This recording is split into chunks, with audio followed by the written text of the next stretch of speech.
con respecto a cómo se trabaja la química es conocer justamente eso, conocer la historia, qué ha pasado con la química, dónde empezó y en qué estamos actualmente. Entonces, ¿dónde empezaría la química? ¿Dónde creen ustedes que empezó la química?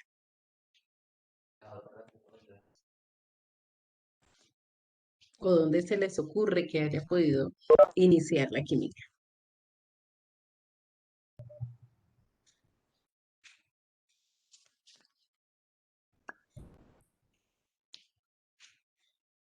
A ver, chicos, todas las ideas valen, no hay problema. Un descubrimiento, ¿el descubrimiento de qué sería? Johan, ¿en la casa de algún loco? Bueno, puede ser. Desde siempre, sí, claro, la química ha estado desde siempre. Pero bueno, dice que hay que con el descubrimiento de alguna sustancia. Bueno, puede ser, ¿cierto? Hay ciertas situaciones particulares que nos dan como la idea de, de que desde allí es la química, ¿cierto? A pesar de que sí, la química está en todo, está absolutamente en todo, pero no se habla de que desde el comienzo, o sea, desde el momento, desde el inicio de los tiempos como tal, se esté hablando de la historia de la química, sino que está un poquito más hacia adelante, ¿sí? Un poquito más hacia adelante podemos hablar de la historia de la química. Entonces, ¿cómo vamos a trabajar esta parte? Vamos a colocar allá nuestro título, Historia de la Química, pero vamos a hacer una línea de tiempo, ¿sí? Yo les voy a ir pasando en cada diapositiva una información, yo se las voy a estar explicando, ahí van a estar como los hechos principales y ustedes se van a encargar de hacer su línea de tiempo. Esta línea de tiempo no solamente va a llevar letra, es decir, no vamos a colocar únicamente eh, el suceso como tal, sino que vamos a hacer un pequeño dibujo que nos represente ese suceso del cual estamos hablando. No tiene que ser un dibujo muy elaborado, tiene que ser simplemente un dibujo, un esquema que nos represente lo particular de esa época de la química, porque en esta forma como lo vamos a ver, vamos a hablar de varias etapas, ¿sí? De varias etapas. La historia de la química es mucho más extensa.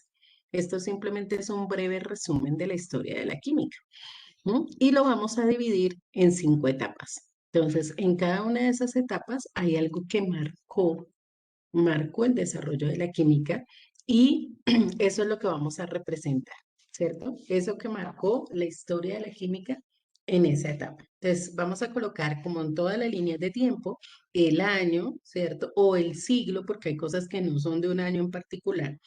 El siglo, vamos a colocar el descubrimiento o el suceso importante y el dibujo que me representa ese suceso.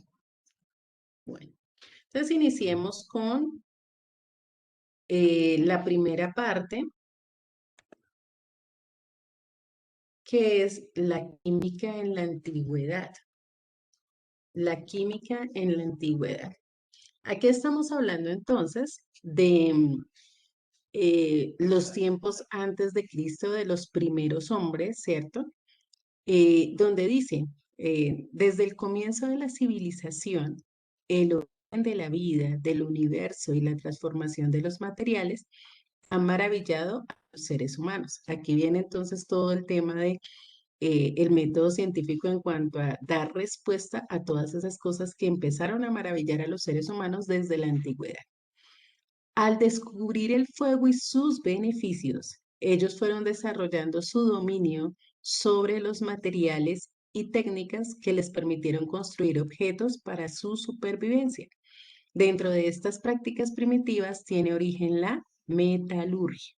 Entonces, fijémonos que lo primero, se habla de historia de la química a partir de un descubrimiento muy importante. Y el descubrimiento importante aquí fue el fuego. Recuerden que vamos a hacer una línea de tiempo. Entonces, no vamos a copiar esta información ni nada por el estilo. Vamos a simplemente hacer nuestra línea de tiempo conforme vamos viendo los aspectos, ¿cierto? Entonces, lo que colocamos es el suceso importante, ¿cierto? de pronto la época, en este caso no tenemos un siglo, no tenemos un año en particular, sino simplemente estamos hablando de la antigüedad, ¿sí? En la antigüedad. ¿Qué es lo primero que se lleva a cabo? Y aquí lo podemos ver en el dibujito que está al lado del recuadro, que dice, el ser primitivo trabaja el fuego. Eso fue lo primero, cuando se descubrió el fuego. Entonces se empezó a conocer cuáles eran los beneficios del fuego y se empezó a dominar los materiales. Se da lugar entonces al origen de la metalurgia. La metalurgia, pues es básicamente todo lo que se hace, la transformación química que se hace justamente con el fuego y los metales, ¿sí?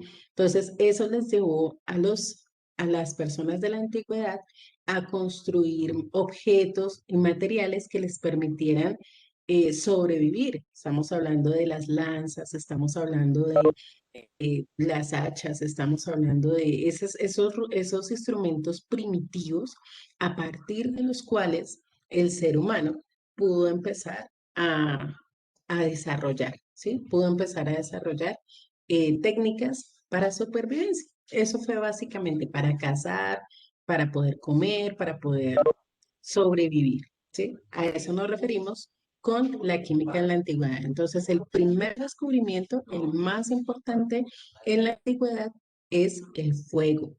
Y a partir de ahí hablamos de química, porque a partir del fuego hablamos de la transformación de la materia. ¿Eso es claro?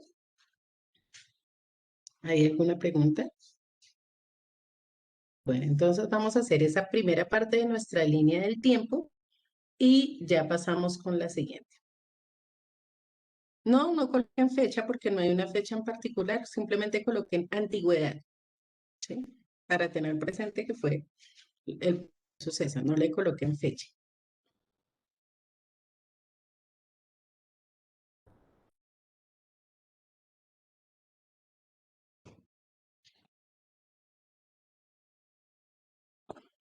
Bueno, continuamos con la segunda parte, la segunda etapa, que se llama pensamientos químicos antiguos. En el siglo IV antes de Cristo se gestó un movimiento filosófico que planteó una teoría, ¿cierto? La teoría de los cuatro elementos. Me imagino que más o menos por ahí en grado sexto, grado séptimo, de pronto pudieron haber hablado acerca de esa teoría. Según la teoría de los cuatro elementos, todas las cosas estaban formadas por agua, aire, tierra y fuego. Y básicamente se creía que la interacción entre estos cuatro elementos eran las que daban lugar a las características y a las propiedades de todas las sustancias, de todos los elementos. En este proceso estuvieron involucrados varios filósofos griegos, entre los que se encuentran Tales de Mileto, Anaxímenes, eh, estaba Heráclito también. Entonces, ellos propusieron cada uno de los elementos y finalmente esta teoría fue llevada a Aristóteles. Aristóteles era el erudito de la época, ¿no? El que se las sabía todas. Entonces, por esa misma razón, todo lo que decía Aristóteles o todo lo que avalaba Aristóteles era dado por cierto, ¿sí? Era dado por cierto. Entonces, si Aristóteles decía que esta teoría lo convencía, pues para todo el mundo iba a ser así, tenía que ser así, porque había sido avalado por la máxima autoridad del conocimiento que se consideraba en esa época, que era Aristóteles. En ese mismo tiempo, en el año 469 a.C., Demócrito y Leucipo afirmaron que la materia estaba constituida por partículas indivisibles de diferentes tamaños y volúmenes, a las que llamaron átomos, los cuales consideraban eternos e indestructibles. Entonces, en el año 469 a.C. Se habla por primera vez del término átomo, y esto lo hicieron Demócrito y Leucipo. La palabra átomo significa indivisible, ¿sí? Eso es lo que significa la palabra átomo, indivisible. Ellos fueron los primeros en mencionarlo. Pero entonces era la teoría de ellos contra la teoría de los cuatro elementos. y ganó la teoría de los cuatro elementos porque fue la que Aristóteles avaló. Entonces, digamos que quedó hasta ahí lo que hicieron Demócrito y Leucipo en ese año, en el año 469 antes de Cristo. Entonces, ¿qué tenemos aquí importante en los pensamientos químicos antiguos? Dos posturas, dos teorías. Una, la teoría de los cuatro elementos y otra, la de la existencia de los átomos. Ok, entonces ya con esta información podemos continuar con nuestra línea de tiempo. Si hay alguna pregunta, la pueden ir haciendo.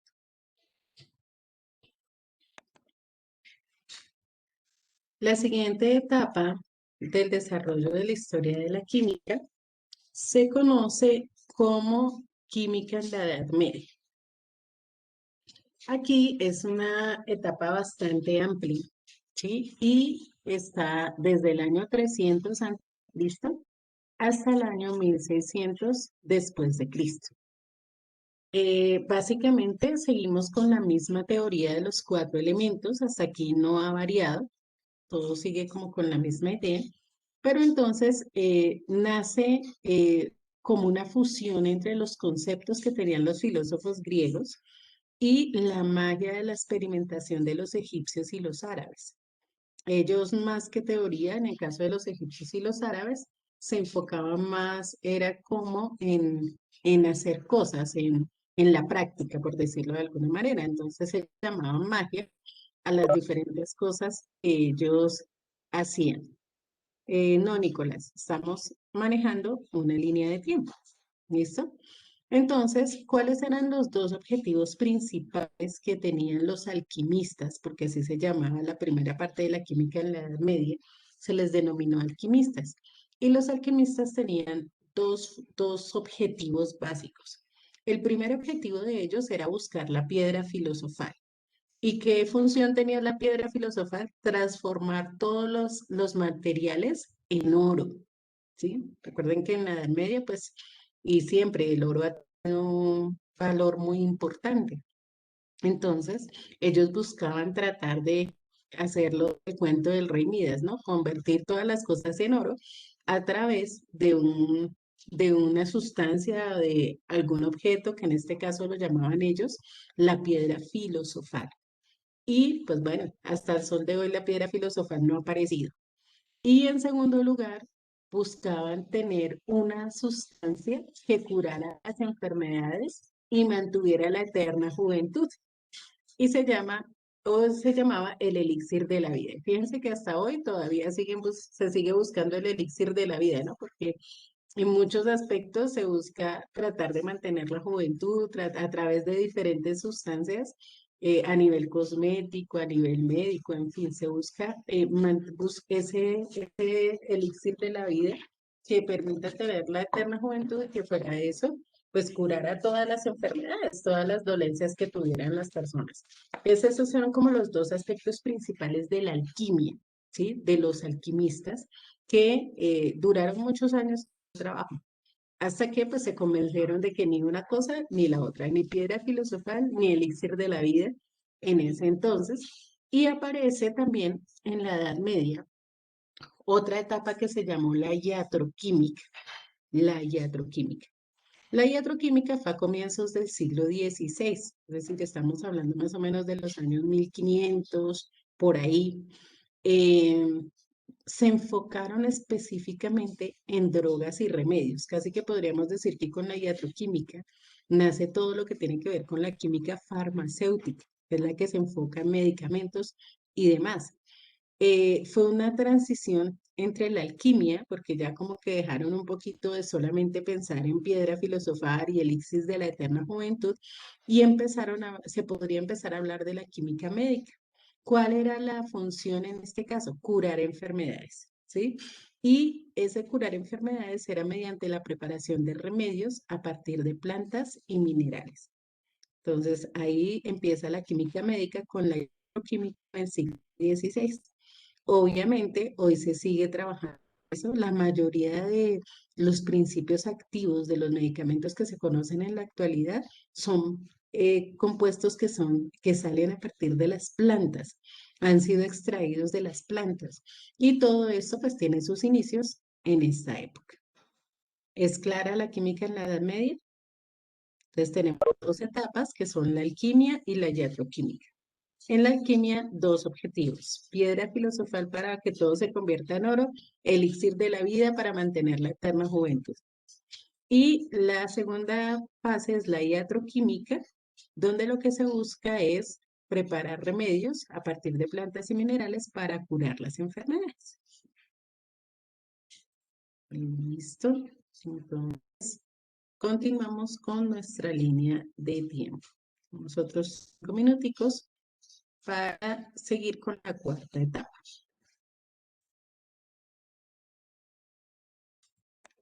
La cuarta etapa se llama química en el siglo XVII y es una etapa bien interesante porque aquí es donde empieza a salirse un poquito de esa teoría de los 4 elementos que había venido marcando todo lo relacionado con el desarrollo de la química y en parte podríamos decir que con el estancamiento de la química, porque no se había hecho nada que se saliera de esos parámetros.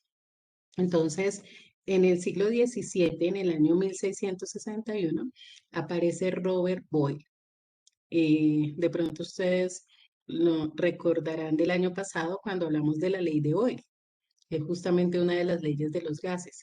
Entonces, él sale de esa tradición de los alquimistas, se sale de eso de la piedra filosofal, del elixir de la vida, y empieza a generar por primera vez una teoría, la teoría atómica, es decir, que existen los átomos. Él no estableció un modelo atómico como tal, pero sí pensó en el átomo para explicar cómo se iban cambiando los materiales.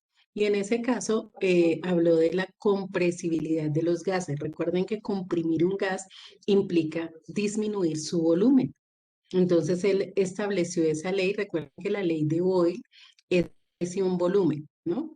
Y que es inversamente proporcional. Entonces, a mayor presión, menor volumen. Eso fue lo que determinó Robert Boyle en 1661 y estuvo realizando diferentes experimentos, determina lo que es un elemento y hace una diferenciación entre una mezcla y una combinación. Entonces ya él empieza a darle como otro sentido a la química como tal. Surge una teoría, se llama la teoría del flogisto. Eso también pasa en este mismo siglo XVII. Y la teoría del flogisto dice que básicamente todas las cosas que generan una combustión tienen una sustancia inflamable, un principio inflamable, algo que hace que puedan generarse esa combustión. Y a ese principio inflamable lo llamó flogisto. ¿M? Entonces, por decirlo de alguna manera, entonces la madera tiene flogisto porque es inflamable, ¿cierto? Tiene un principio inflamable que se llama flogisto. La gasolina tiene flogisto, ¿sí? Entonces no se podía explicar qué era lo que hacía que las cosas, pues, que se generara esa combustión. Pero entonces ellos denominaron a ese principio inflamable flogisto. Con los años, pues ya podemos entender que es el oxígeno, ¿cierto? El oxígeno es necesario para que se pueda generar una combustión. Se necesita una llama, se necesita un material que sea combustible, ¿cierto? Y oxígeno. Entonces, ellos a lo que le llamaban en ese entonces flogisto es a lo que nosotros hoy podemos denominar oxígeno.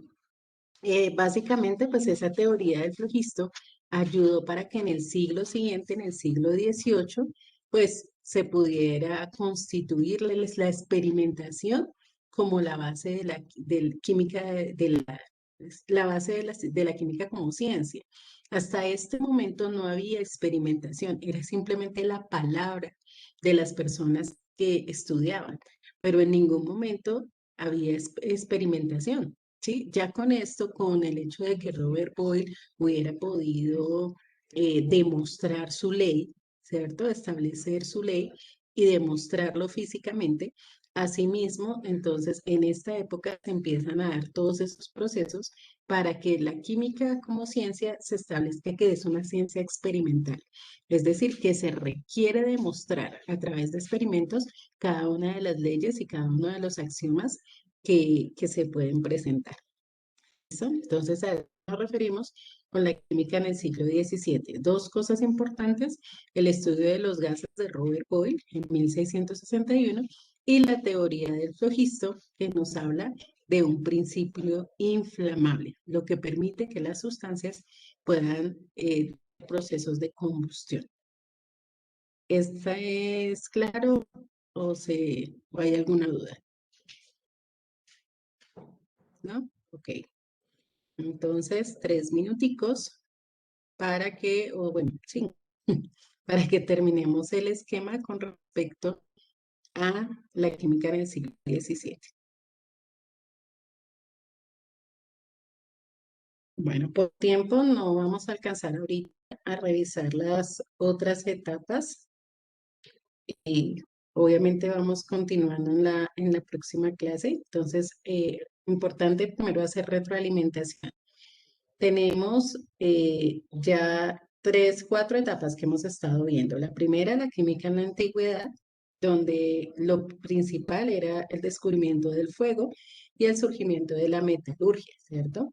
En segundo lugar, tenemos la química en los pensadores antiguos, ¿cierto? Los filósofos griegos, que nos hablan de la teoría de los 4 elementos y también nos hablan de el átomo como fundamento de todo lo que existe. En tercer lugar, tenemos la química en la Edad Media, con dos procesos importantes: la alquimia y la iatroquímica. La alquimia, que busca la piedra filosofal y el elixir de la vida, y la iatroquímica, que es el inicio de la química médica, donde se preparan medicamentos o remedios, que en ese entonces no eran medicamentos, remedios a partir de plantas y minerales. Y tenemos la química en el siglo XVII también con dos cosas importantes, que son el estudio de los gases a partir de Robert Boyle y el flogisto, donde se empieza la etapa también de experimentación de la química y de todos los procesos para poder considerarlos como parte de la ciencia. Entonces, eso es lo que hemos revisado hasta el momento. También eh, voy a resaltar de la clase de hoy a Valentina y a Laura, que fueron las que habilitaron sus cámaras. Entonces, como no tuve que informarlo, no tuve que decir lo que fue lo que hablé desde la clase anterior, Valentina y Laura van a tener una bonificación de 0,5 sobre la nota más bajita que tengan en este periodo, incluyendo la evaluación bimestral. Entonces, porque creo que hay que tener muy presente cuando se cumplen las normas y hacer las cosas sin que me estén obligando todo el tiempo. Listo, chicos, entonces por hoy quedamos hasta aquí. Nos encontramos nuevamente en nuestra clase el día de mañana. Dios los bendiga, tengan excelente resto de jornada. Chao. Hasta